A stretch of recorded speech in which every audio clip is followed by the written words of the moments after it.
Welcome back. ಇಳಿದ 10 ಸುದ್ದಿಗಳನ್ನು quick ಆಗಿ ನೋಡ್ತಾ ಹೋಗೋಣ. ಬೆಳಗಾವಿ ಕೃಷಿ ಉತ್ಪನ್ನ ಮಾರುಕಟ್ಟೆಯಲ್ಲಿ ಗೆಣಸಿಗೆ ಭಾರಿ ಡಿಮ್ಯಾಂಡ್ ಕ್ರಿಯೇಟ್ ಆಗಿದ್ದು ರಫ್ತು ಹೆಚ್ಚಾಗ್ತಿದೆ. ನಿತ್ಯ 106 ಟನ್ ಜಿಲ್ಲೆಯಿಂದ ಉತ್ತರ ಭಾರತಕ್ಕೆ ರಫ್ತಾಗ್ತಿದ್ದು ಉತ್ತಮ ಬೆಲೆ ಸಿಕ್ಕಿದ್ರಿಂದ ರೈತರು ಸಂತಸಗೊಂಡಿದ್ದಾರೆ. ಬೆಳಗಾವಿ ಪಶ್ಚಿಮ ಭಾಗ, ಖಾನಾಪುರ ತಾಲೂಕಿನ ಕೆಲ ಗ್ರಾಮಗಳು ಮತ್ತು ಮಹಾರಾಷ್ಟ್ರದ ಚಂದಗಡ ತಾಲೂಕಿನ ರೈತರು ಹೇರಳವಾಗಿ ಸಿಹಿ ಗೆಣಸು ಬೆಳೀತಾರೆ. ಖರ್ಚು ಕಡಿಮೆ, ಅಧಿಕ ಲಾಭ ಸಿಗುವ ಹಿನ್ನೆಲೆಯಲ್ಲಿ ಬಹಳಷ್ಟು ರೈತರು ಗೆಣಸನ್ನೇ ನೆಚ್ಚಿಕೊಂಡಿದ್ದಾರೆ. ಉತ್ತಮ ಬೆಲೆ ಸಿಕ್ಕಿದ್ದಕ್ಕೆ ರೈತರಲ್ಲಿ ಮಂದಹಾಸ ಮೂಡಿದೆ. ದಾವಣಗೆರೆಯ ಅಣ್ಣಾನಗರದಲ್ಲಿ ಸ್ಕೂಟಿಯೊಂದರಲ್ಲಿ ದಿಢೀರಂತ ಹಾವು ಪ್ರತ್ಯಕ್ಷವಾಗಿದೆ. ಸ್ಕೂಟಿ ಮಾಲೀಕ ಆತಂಕಗೊಂಡು ತಕ್ಷಣ ಉರುಗ ರಕ್ಷಕ ಬಸವರಾಜ್ ಅವರಿಗೆ ಕರೆಯನ್ನು ಮಾಡಿ ಮಾಹಿತಿ ತಿಳಿಸಿದರು. ಕೂಡಲೇ ಸ್ಥಳಕ್ಕೆ ದೌಡಾಯಿಸಿದಂತ ಬಸವರಾಜ್ ಸ್ಕೂಟಿಯೊಳಗೆ ಸೇರ್ಕೊಂಡಿದ್ದಂಥ ಹಾವನ್ನ ಹೊರ ತೆಗೆದು ರಕ್ಷಣೆಯನ್ನ ಮಾಡಿದ್ದಾರೆ.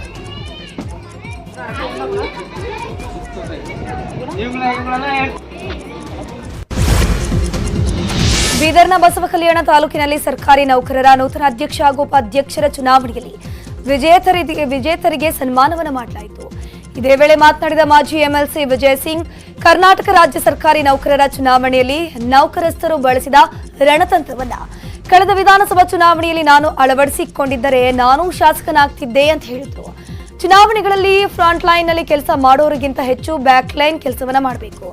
ಆ ಕೆಲಸವನ್ನ ಸರ್ಕಾರಿ ನೌಕರರು ಅಚ್ಚುಕಟ್ಟಾಗಿ ಮಾಡಿದ್ರು. ಆದರೆ ನಮ್ಮ ಚುನಾವಣೆಯಲ್ಲಿ ಆ ಕೆಲಸಗಳು ಅಚ್ಚುಕಟ್ಟಾಗಿ ಆಗಿಲ್ಲ ಅಂತ ಬೇಸರವನ್ನು ವ್ಯಕ್ತಪಡಿಸಿದ್ರು.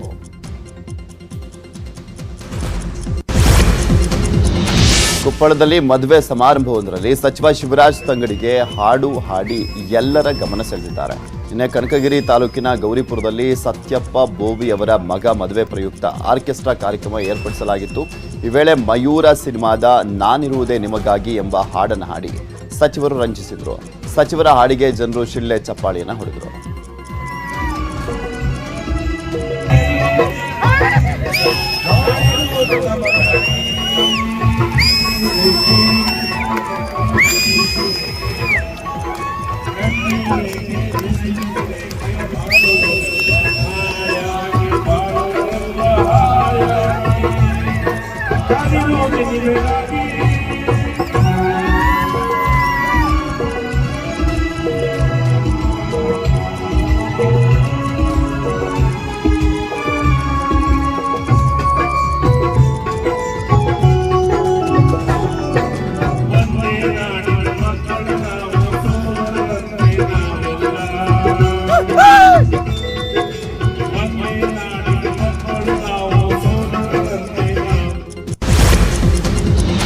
ಎರಡು ದಿನಗಳ ಕಾಲ ನೈಜೀರಿಯಾ ಪ್ರವಾಸದಲ್ಲಿದ್ದ ಪ್ರಧಾನಿ ಮೋದಿ ನೈಜೀರಿಯಾದಿಂದ ಬ್ರೆಜಿಲ್ಗೆ ತೆರಳಿದ್ದಾರೆ.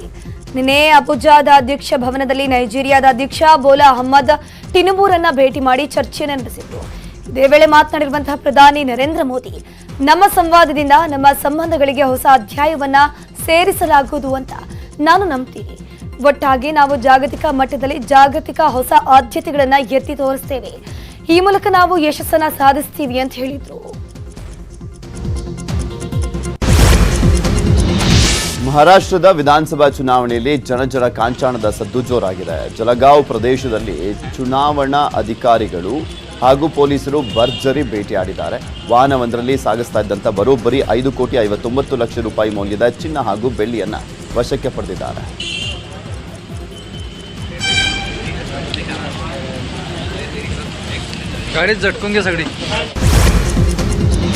ದೆಹಲಿ ಯೂನಿವರ್ಸಿಟಿಯ ಮೆಟ್ರೋ ಸ್ಟೇಷನ್ ಬಳಿ ನಿನ್ನೆ ಭೀಕರ ಅಗ್ನಿ ದುರಂತ ಸಂಭವಿಸಿದೆ.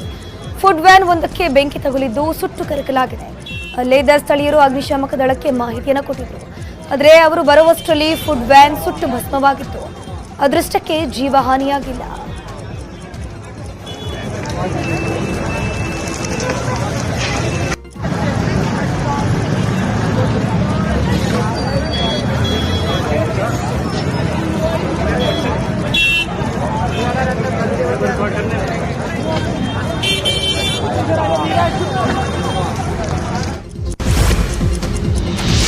ಸ್ಯಾಂಡಲ್ವುಡ್ನ ರಾಜ್ ಕಪ್ ಸೀಸನ್ 7ರ ಕ್ರಿಕೆಟ್ ಹಬ್ಬಕ್ಕೆ ಕೌಂಟ್ಡೌನ್ ಶುರುವಾಗಿದೆ. ಈ ವರ್ಷ ಶಾರ್ಜಾದಲ್ಲಿ ನವೆಂಬರ್ 20ರಿಂದ 25ರವರೆಗೆ ಟೂರ್ನಿ ನಡೆಯಲಿದೆ. ಇನ್ನು ರಾಜ್ ಕಪ್ ಕ್ರಿಕೆಟ್ ಆಡ್ತಾ ಇರುವಂತಹ ಎವಿಆರ್ ತಂಡದ ಜರ್ಸಿ ಲಾಂಚ್ ಇವೆಂಟ್ ನಡೆಯಿತು. ಈ ವೇಳೆ ಎವಿಆರ್ ಟಸ್ಕರ್ಸ್ ತಂಡ ನಾಯಕ ವಸಿಷ್ಠ ಸಿಂಹ, ಮಾಲೀಕರಾಗಿರುವಂತಹ ಅರವಿಂದ್ ರೆಡ್ಡಿ, ಅರ್ಜುನ್ ಯೋಗಿ, ಬಿಗ್ ಬಾಸ್ ಕಾರ್ತಿಕ್, ಪ್ರಭುದೇವ ಸಹೋದರ ನಾಗೇಂದ್ರ ಪ್ರಸಾದ್, ನಿಧಿ ಸುಬ್ಬಯ್ಯ ಹಲವು ಗಣ್ಯರು ಭಾಗಿಯಾಗಿದ್ದರು. ವಿಶಸ್ಸನ್ನ ಹೇಳ್ಬೋದು ನೋಡಿ. ಏನಾಯ್ತು ಗೊತ್ತಾ, ತುಂಬಾ ಖುಷಿ ಆಗುತ್ತೆ. ಯಾವಾಗಲೂ ಏನಂದ್ರೆ ನಮ್ಮ ಬದುಕಲ್ಲಿ ನಮ್ಮ ಸಾಂಗತ್ಯ ತುಂಬಾ ಮುಖ್ಯ. whom we associate with, whom we collaborate with ಅನ್ನೋದು ಯಾವಾಗಲೂ ನಮ್ಮ ಲೈಫ್ನ ಒಂದು ದಿಗ್ದರ್ಶನ ಅಂತ ನನ್ನ ನಂಬಿಕೆ. ಕಳೆದ ಸಾರಿ ರಾಜ್ ಕಪ್ ಅನ್ನೋದು ನಮ್ಮೆಲ್ಲರ ಒಂಥರ ನಾವೆಲ್ಲರೂ ತುಂಬಾ ಸಂಭ್ರಮಿಸುವಂತ ಒಂದು ಇವೆಂಟ್. ಇಡೀ ಇಂಡಸ್ಟ್ರಿ ಒಂದಾಗ್ತಕ್ಕಂಥ ಒಂದು ದೊಡ್ಡ ಸ್ಟೇಜ್ ರಾಜ್ ಕಪ್ಗೆ ಮೊದಲು ಸಾರಿ ಕಳೆದ ವರ್ಷ AVR ಗ್ರೂಪ್ಸ್ ಎಂಟ್ರಿ ಕೊಟ್ಟಿತ್ತು. AVR ಟಸ್ಕರ್ಸ್ ಅನ್ನೋ ಒಂದು ಹೆಸರಲ್ಲಿ ಆ ತಂಡದ ಕ್ಯಾಪ್ಟನ್ ಆಗಿದ್ದೆ. ಅಂಡ್ ತುಂಬಾ ಚೆನ್ನಾಗಿ ನಡೀತು. ಒಂದು ಸೀಸನ್ ಕಳೆದ್ವಿ. ಮತ್ತೆ ಅದೇ ಟೀಮ್. ಮಹಾನಟಿ ಖ್ಯಾತಿಯ ಕೀರ್ತಿ ಸುರೇಶ್ ಶೀಘ್ರದಲ್ಲೇ ಮದುವೆ ಆಗಲಿದ್ದಾರೆ.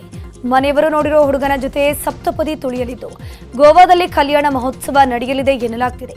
ಆದರೆ ಈ ಬಗ್ಗೆ ಕೀರ್ತಿ ಸುರೇಶ್ ಆಗಲಿ ಅವರ ಕುಟುಂಬ ವರ್ಗ ಆಗಲಿ ಅಧಿಕೃತ ಮಾಹಿತಿಯನ್ನು ಕೊಟ್ಟಿಲ್ಲ. ಆಕ್ಷನ್ ಕಿಂಗ್ ಅರ್ಜುನ್ ಸರ್ಜಾ ಅವರಿಗೆ ಡಾಕ್ಟರೇಟ್ ಪದವಿ ಸಿಕ್ಕಿದೆ. ಸಿನಿ ಕ್ಷೇತ್ರದಲ್ಲಿ ಅಪಾರವಾದಂತಹ ಸಾಧನೆ ಶ್ರಮವನ್ನು ಪರಿಗಣಿಸಿ ನಟ ಅರ್ಜುನ್ ಸರ್ಜಾ ಅವರಿಗೆ ಗೌರವ ಡಾಕ್ಟರೇಟ್ ಅನ್ನು ಕೊಡಲಾಗಿದೆ. ಅರ್ಜುನ್ ಸರ್ಜಾ ಅವರಿಗೆ MGR educational and research institute service ಕಡೆಯಿಂದ ಡಾಕ್ಟರೇಟ್ ಪ್ರದಾನ ಮಾಡಲಾಗಿದೆ.